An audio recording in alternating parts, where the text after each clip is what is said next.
Is trouble brewing for the incoming Trump administration? It's been 6 weeks since the election, and President-elect Trump has solidified his slate of nominees for his second administration's cabinet. But some of the picks are unpopular.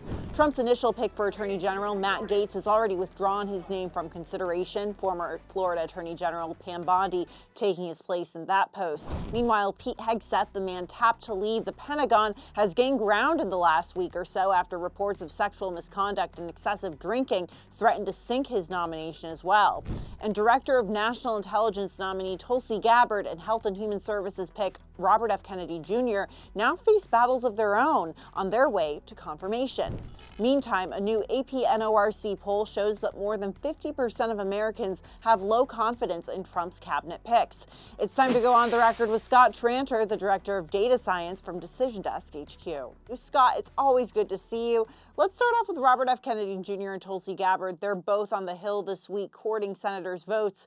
I want to start with the pressure Republican senators are under to support a number of these cabinet picks. I mentioned Kennedy and Gabbard, but also Hegseth. And really, how real is the threat of primary challenges from the right flank of the party if they don't support these picks?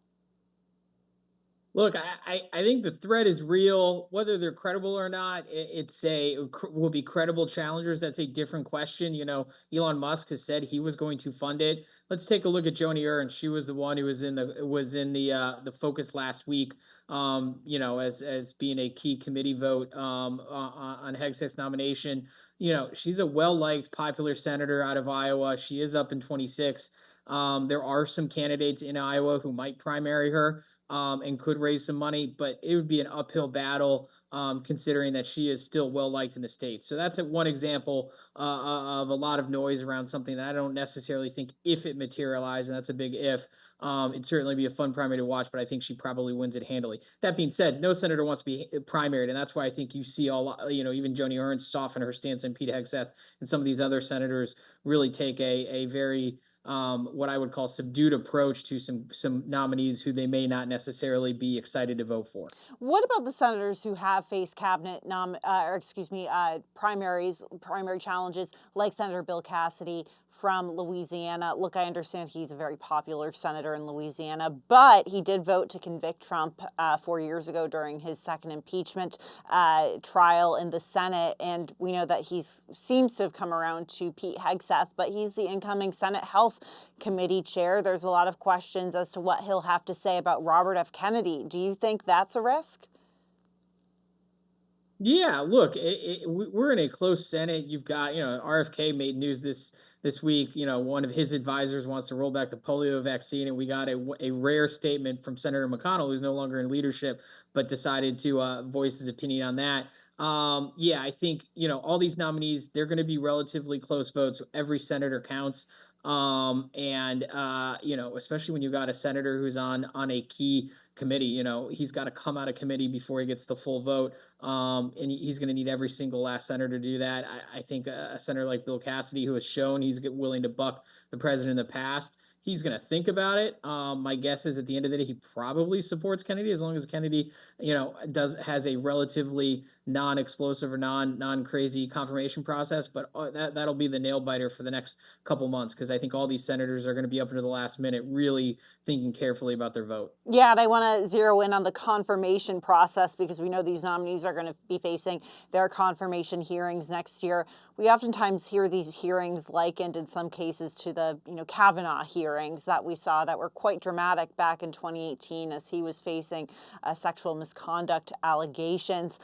Scott, I don't know how much of a blockbuster, if it's going to be a blockbuster hearing like those Kavanaugh hearings were, but what should we expect from these hearings? I'm going to make a prediction. I think they are going to be crazier than the Kavanaugh hearings. Really? Mostly because there's more of them, right? Yeah. I mean, you could get Pete Hegseth will be one, and then you got Tulsi Gabbard and another, RFK Jr. These hearings will be one potential Kavanaugh hearing right after another. And these nominees, with the exception of Hegseth, RFK Jr. and Tulsi Gabbard, they kind of like the limelight. They like thumbing their nose in these hearings. They're very good around the camera. They know what they're doing. I think Pete Hegseth does as well, but I think he's taking a different tack than those two will. I expect these hearings to be, at least for political nerds, as big and as interesting as the Kavanaugh ones. Yeah, Pete Hegseth obviously has a lot of experience in TV and being, controversial and loud on TV, and we know that his potential boss likes that as well. So I'm interested to see how he performs in some of these hearings. I'm going to switch gears a little bit to TikTok. We know that President Trump leaned quite a bit on the youth vote to win the election this time around. Obviously, he didn't win a majority, but he certainly made inroads while Kamala Harris underperformed. A lot of that support came from social media websites like or apps like TikTok, which we know is effectively set to be banned in January. But in some news this week, Trump met with the company's CEO at Mar-a-Lago. Scott, do you think this is a sign that Trump could try to step in and block that ban? And can he? Yeah. Yeah. Look, with Donald Trump, it's not a can he, it's will he, and then will they Mm, fight about it afterwards. I think the interesting part is, if my understanding is right, the ban, it looks like if there is no stay, would happen just before inauguration day. So Donald Trump can't do anything until he gets inaugurated.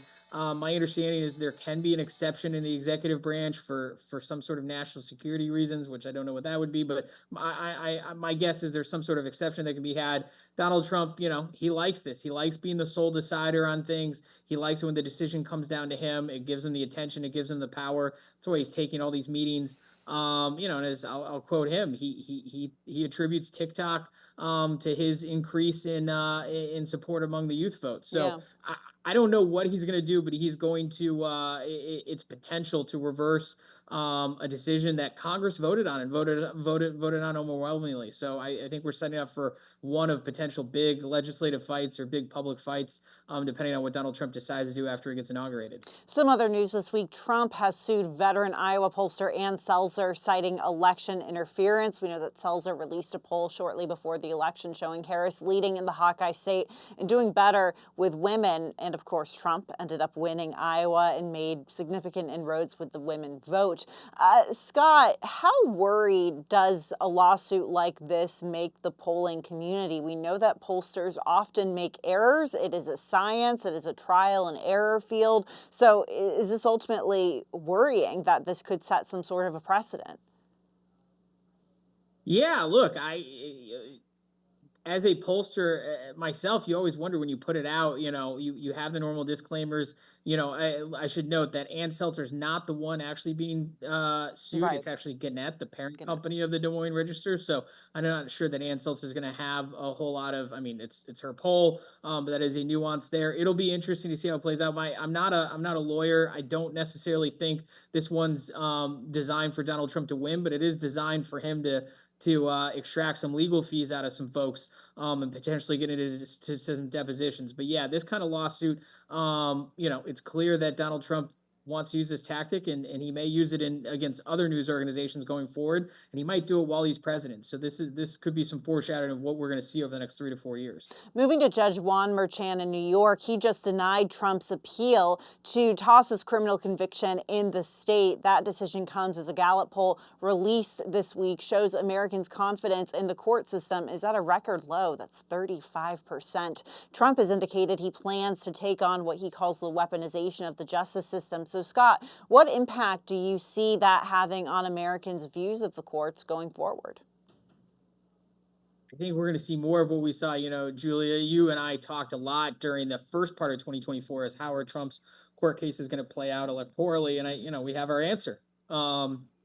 He was under investigation or under legal cases in three different cases this year, and still ended up winning. And his whole messaging and communication around this is it was a lawfare and legal witch hunt.